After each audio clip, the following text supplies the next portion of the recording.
I already have logged in as the student, and I'm going to go ahead and continue a test that I have already started.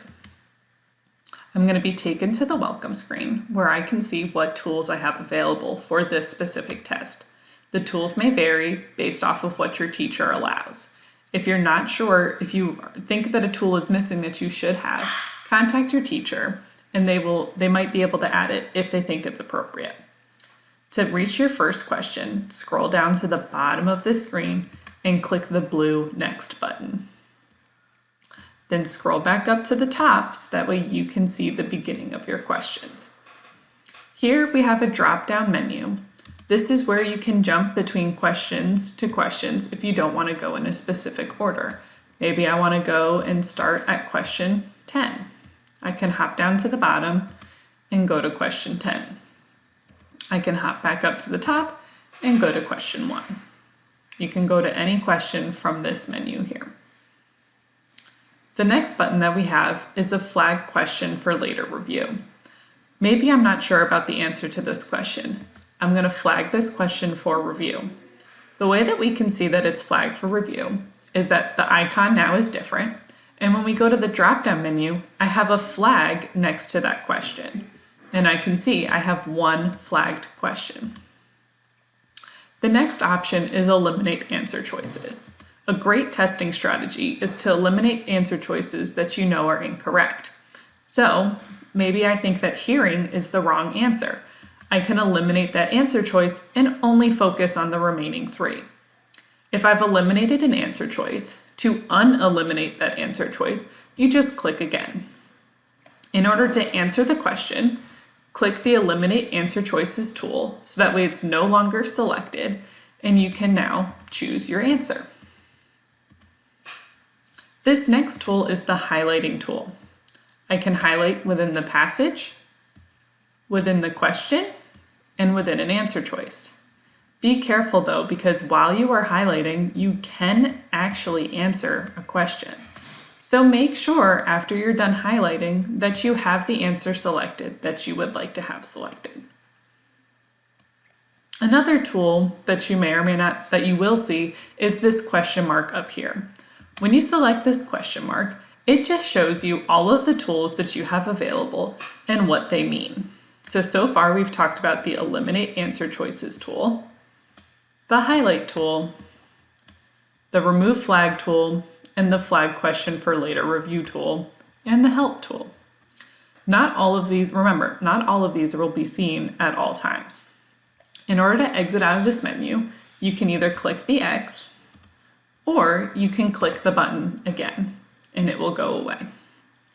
The last thing that I'm going to show you are some extra tools that you may or may not see. Actually, there's a few more things I'm going to show you. We're going to go to this gear icon up here. From here, you can zoom into your screen, or you can go back to the regular magnification. You also can use on your keyboard Control- to zoom out, Control+ to zoom in, and Control-0 to reset your screen. This next tool will always be available, and you can select your contrast setting. Maybe these colors are hard on your eyes and you want to switch to white on black. This might be easier for you to see. To reset, you just go back to the gear, under Select Contrast Settings, click Original. The next tool that will always be on Performance Matters in your gear icon is the Line Focus tool. However, you need to enable it in order for it to work. As soon as I clicked Enabled, all of a sudden a new tool appeared on this left-hand side over here. When you click Line Focus, this allows you to move so that way you can only see a paragraph at a time. Maybe a paragraph is too much for you to read at one time. You can adjust the height to make it smaller, so now you can only focus on one line at a time, or you can make it wider.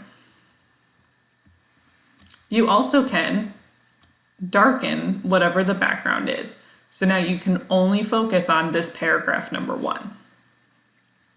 To exit out of the tool, just click the Line Focus button again. This last tool that I'm going to show you guys can be enabled by your teacher. You may have it and you may not have it. It depends on what your teacher has decided. And that is the text to speech. If you have this option, it will automatically be disabled. So you have to select enabled, and here it appears at the bottom. You cannot be using the line focus tool and the text to speech tool at the same time. Remember, this tool may or may not be available to you, and you have to always look at the gear in order to see if it is available or not available. So even if your teacher does assign it to you, you still have to enable the tool. What this does is it reads text on the page out loud to you. So if you click text to speech, you might get a warning saying that there's too many characters. You still can continue by using your mouse to highlight smaller portions of text that you wish to have read and click the text to speech icon. So we're going to click resume work here. I want this first paragraph to be read to me. I'm going to highlight the paragraph and hit text to speech. She and her family had left their home in the mountains before sunrise. It was now 5. I'm going to unclick text to speech, and maybe I want to read this question out loud. So I'm going to highlight the question and click text to speech. Read this sentence from paragraph 5. The water, stretching to the horizon, sparkled beneath the yellow midday. And then I'm going to click the icon when I'm done. Whenever you're done with your test, you can click Submit Test, and you can see questions that have been flagged for review, and you can go to questions that haven't been answered yet. Once you're all ready, regardless of what question you're on, you can click Submit Test and submit your test.